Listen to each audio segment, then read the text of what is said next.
정부가 4.3 국가 추념일 지정을 위한 절차에 들어갔습니다. 4.3 유령제는 국가 기념일로 격상돼 봉행될 것으로 기대됩니다. 상가 임대료가 천정부지로 오르고 있습니다. 반면 상인들의 수익률은 낮아 부담이 커지고 있습니다. 무수천 유원지 개발 사업자가 환경 영향평가에서 8년 전 생태 자료를 그대로 사용했다는 의혹을 받고 있습니다. 제주국제자유도시개발센터가 국제학교의 적자를 줄이려면 과실송금이 필요하다는 입장이어서 논란이 일고 있습니다.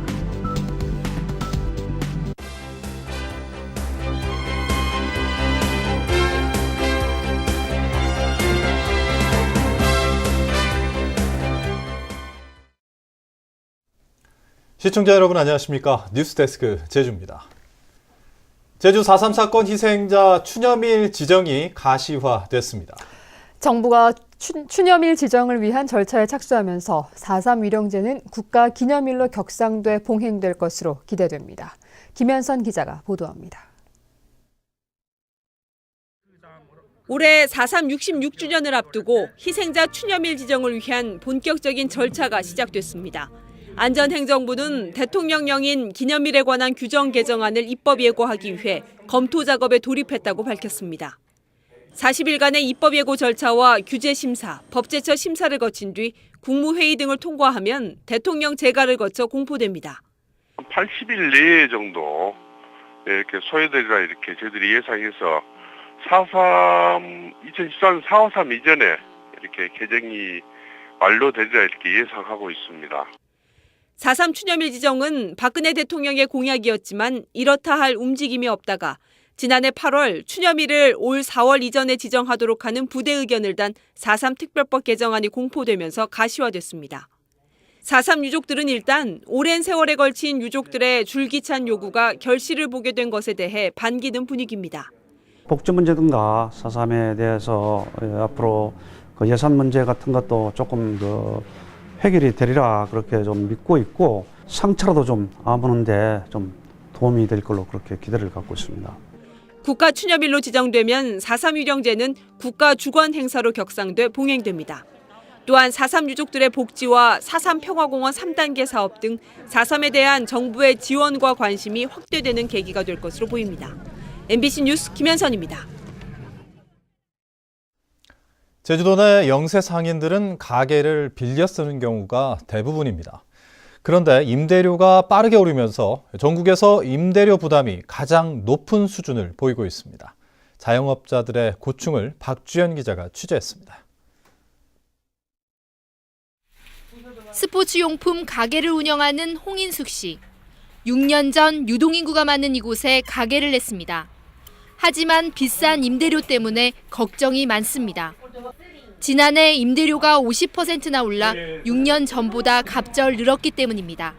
경기가 안 좋다 보니까 매출은 줄어들기 때문에 이 임대료 부분이라든가 인건비 부분, 기타 경비 부분에서 세금이라든가 기타 등등 때문에 저희가 끌어안아야 되는 부분은 굉장히 큰 짐이고. 다른 가게들도 사정은 마찬가지. 매장 면적 56제곱미터인 한 가게는 임대료가 6개월 만에 1,500만 원에서 3,300만 원으로 2배 넘게 오르기도 했습니다. 다른 업종을 변경할 수도 없는 입장이고 생계 유지를 위해서 높은 임대료를 내면서까지도 저희들은 계속 할 수밖에 없는 입장입니다. 제주도 내 자영업자들의 가장 큰 고충은 높은 임대료. 중소기업청 조사 결과 제주 지역 전세금은 4,900만 원으로 전국에서 두 번째로 높았고 월세도 109만 원으로 다섯 번째 높았습니다.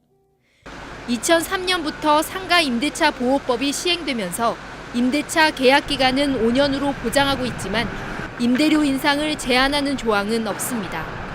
임대료 부분에 있어서는 특별한 규정이 없습니다. 그래서 임대료를 이렇게 갑자기 올렸을 때 그 임차인들이 어떤 대항할 수 있는 방법이 없는 게 현실입니다. 높은 임대료 부담 때문에 지난해 도내 소상공인들의 영업이익률은 전국 최하위권에 머물렀고 부채 규모는 네 번째로 높았습니다. 가게를 빌려야 하는 임차인을 보호해야 할 제도가 허술하다 보니 영세 상인들의 임대료 부담은 더욱 커져가고 있습니다. MBC 뉴스 박주연입니다.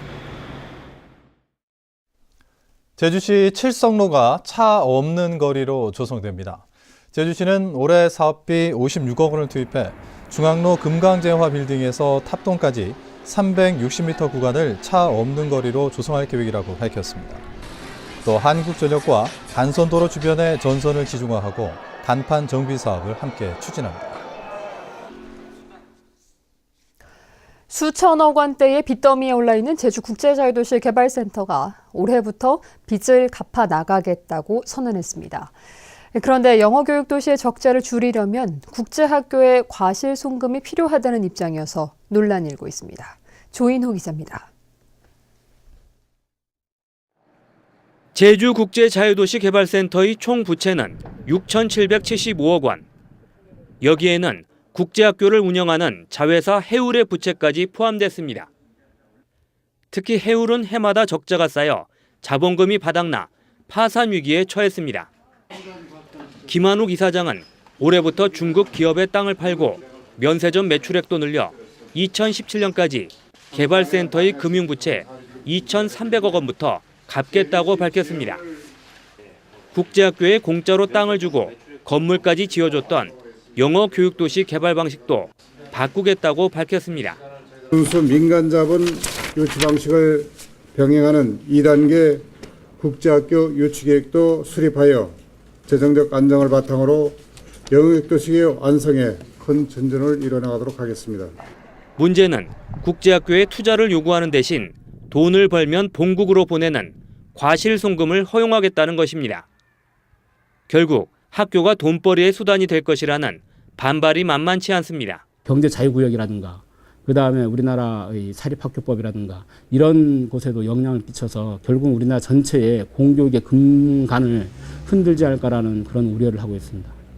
특히 국제학교의 재학생이 정원의 절반도 안 돼 자회사 해울의 빚 3천억 원은 당분간 갚을 길이 없어 빚 보증을 선 개발센터까지 두고두고 발목을 잡히게 됐습니다. MBC 뉴스 조인호입니다. 제주도는 올해 부패 예방과 공직기강 확립을 위해 공금 횡령과 음주운전 등 중대 비위자는 직위 해제와 함께 현장 근무를 실시하는 직무 아웃제를 시행하기로 했습니다. 또 행정정보 시스템을 연계하는 청백 E 시스템을 구축하고 부패 취약 분야 업무 담당자는 휴식연제를 실시해 지난해 광역시도 가운데 3등급이었던 청렴도를 1등급으로 끌어올릴 방침입니다. 환경 영향평가도 없이 승인이 났던 무수천 유원지 개발 사업이 이번엔 환경 영향평가 부실 논란에 휘말렸습니다. 8년 전 생태조사 자료를 그대로 사용했다는 의혹을 받고 있습니다. 보도에 김찬년 기자입니다. 제주시 해안동 무수천 유원지 개발 사업은 1987년부터 시작됐습니다. 하지만 사업자가 중도에 포기하면서 세 차례나 바뀌었고 지난해 5월 중국 자본이 투자한 한 업체가 네 번째 사업자로 승인을 받았습니다. 당시 지역 주민들은 오랜 시간 사업이 중단됐다 재개되는 만큼 환경 영향평가를 다시 받아야 한다며 행정심판을 청구했습니다. 제주도 행정심판위원회는 지난해 11월 주민들의 청구를 받아들여 이 개발 사업자에게 환경 영향평가를 다시 하도록 결정했습니다. 하지만 이번에는 부실 논란에 휘말렸습니다. 사업자가 다시 작성한 환경 영향평가서입니다. 동식물 조사를 하면서 지난해 가을과 겨울에만 현지 조사를 벌였을 뿐 봄과 여름 조사는 8년 전 자료를 그대로 가져왔습니다. 환경단체들은 제주도 환경 영향평가 지침을 어겼다고 지적합니다. 여름철 조사는 완전히 빼져 있고 거의 그 동절기, 겨울철 조사 위주로 돼 있습니다. 그러다 보니까 결국 그 환경 영향 평가의 어떤 취지에 맞는 그 조사가 제대로 이루어지지 않았고, 이에 대해 제주도는 앞으로 환경 영향 평가 심의위원회를 통해 검토가 이뤄지기 때문에 절차상 문제가 없다는 입장입니다. 환경 영향 평가 심의위원회 개최 및 도의의 동의 절차를 이제 진행을 해야 됩니다. 최대한 저희들은 환경영향평가법에서 정하는 절차에 따라서 진행해 나갈 계획입니다. 제주도 감사위원회가 행정 절차 누락에 대한 조사를 벌이고 있는 가운데 다시 받도록 한 환경영향평가마저 부실 의혹을 받으면서 논란이 끊이질 않고 있습니다. MBC 뉴스 김찬년입니다. 우금민 제주도지사는 오늘 추자도를 방문해 섬 지역에도 분야별로 의사 5명은 필요하다며 의료복지를 증진시키고 노인종합복지관을 짓겠다고 말했습니다. 우금민 지사는 연두 방문으로 오는 24일까지 12군데 읍면을 방문해 주민들의 의견을 수렴할 예정입니다. 다음은 희망 2014 나눔 캠페인 성금을 보내주신 분들입니다. 주식회사 삼영산업에서 100만 원을 보내주신 것을 비롯해 성산포 전라도 식당에서 15만 원, 제주환경개발 주식회사 강경수 대표이사가 50만 원, 제주용달화물협회 문재현 이사장과 임직원들이 30만 원, 서귀포시 생활개선연합회에서 100만 원을 희망나눔 성금으로 보내주셨습니다. 성금을 보내주실 분은 제주 MBC 경영시민팀이나 사회복지공동모금회로 문의하시거나 농협 또는 제주은행 계좌를 이용하면 됩니다. 고맙습니다. 관광객 1,000만 명 돌파를 기념하는 제주관광 그랜드 세일이 오는 16일부터 다음 달 말까지 진행됩니다. 이번 그랜드 세일에는 제주도 내 여행사와 호텔, 식당, 관광지 등 130개 업체가 참여해 요금을 최대 50%까지 할인합니다. 한편 올 들어 제주를 찾은 관광객은 31만 명으로 지난해 같은 기간보다 26% 늘었고 중국 여행법 이후 주춤했던 중국인 관광객도 61% 증가했습니다. 6.4 지방선거에 따른 도지사와 교육감 선거 예비후보자 등록이 다음 달 4일부터 시작됩니다. 제주도 선거관리위원회는 이에 따라 오는 23일 제주도 농어업인회관에서 입후보 예정자와 선거사무장, 회계책임 예정자 등을 대상으로 등록 신청 절차와 선거운동 방법 등에 대한 선거사무 안내 설명회를 개최합니다. 한편 도의원 선거 예비후보자 등록은 다음 달 21일부터 이뤄집니다. 지난해 제주 지역 골프장 내장객이 늘어난 것으로 나타났습니다. 제주도는 지난해 도내 골프장 내장객은 186만 명으로 재작년보다 7% 증가했다고 밝혔습니다. 이 가운데 제주도민은 16%, 관광객은 2% 늘었습니다. 특히 골프장 29곳 가운데 19곳은 내장객이 늘어난 반면 10곳은 감소해 양극화 현상을 보였습니다.